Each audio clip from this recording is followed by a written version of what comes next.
naman, ang patuwalan, strawberry siya.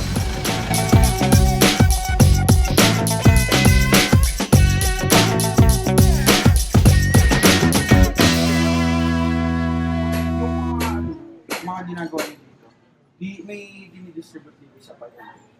Mga, or ito lang po yung outlet. Ito lang yung outlet, pero mayroong kumukuha, Manila. Tapos dito sa Baguio, Sa po sa Janhay. sa outlet. Oo, Bangladesh. So, yun lang. Yun lang yung outlet, ayun lang yung may product ng lugar. Pero hindi namin label pa yung label nila. Pinapalitan Yung nila. pinapalitan nila. So pareho lang yun. Basta pero gawa niyo po yung Gawa namin, pero yung label lang. yung Ano na pinapalitan. pong label? Baguio Daily yung Depende dun sa mga depende kung kung ano yung sino yung kumukuha. Sa Manila, hindi ko lang alam kung kasi dinadala yata ng Cebu. So pwedeng palitan din nila. Papalit. Basta magdi-deliver lang kami. Nakasil lang. Oo. Walang label. Production lang talaga. Tapos sila na yung Sila na yung mag-deliver. everyday. Hindi kasi ngayon kasi wala pong strawberry. Masyado pang mahal ngayon. Kapag bumaba yung strawberry ng 80 pesos, saka kami gagawa Ng 80 pesos po per per kilo. Ngayon kasi 250 ang isang kilo. So pagka naggawa ng 80, gagawa na kayo ng marami. Gagawa, dire-diretso na yan, continuous na gumagawa hanggang hanggang mayroong strawberry. Kasi nga seasonal yung strawberry, di ba? Tapos yung may nilalagay din po ba ano? Bulok na sa jam po. Di ba may mga, yung parang bugbog po. Ay, yung mga reject. Ay hindi po kayo Hindi nag kami nagpupong. Talagang buo. Kailangan pagka-harvest mo ngayon, iluluto mo agad ngayon. Kunwari sa umaga, delivery yan.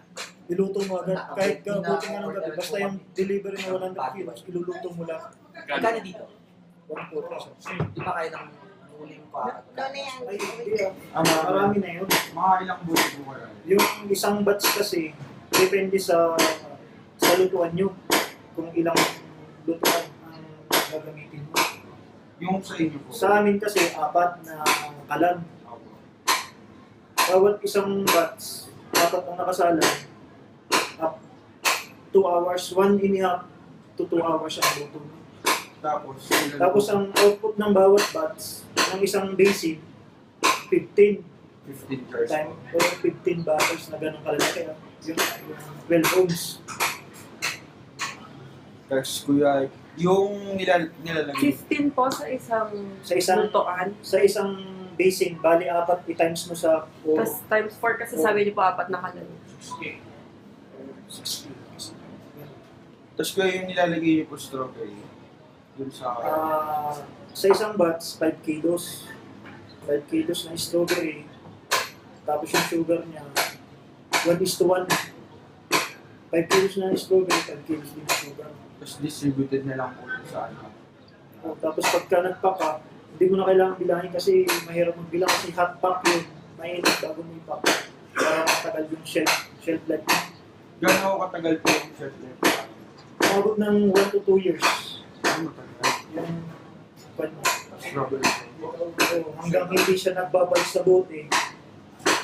Hanggang hindi siya nagbabalik. Yung ibig sabihin bulok na yun, pag nag-house, di ba? Yung umakan yung kalugtong. Yun. Pero hanggang hindi siya nag-ganun, tumatagal ng ilang taon. Kasi siya concentrated ng sugar. Okay po. Tapos, di ba kuya, ano, dito nyo rin po nakuha yung strawberries nyo sa farm mismo. Mga ilang ano kaya kinukuha nyo? Everyday, kumuha kami ng 100 kilos. Everyday po. Everyday. Kahit hindi po peak. Paano po kung hindi season?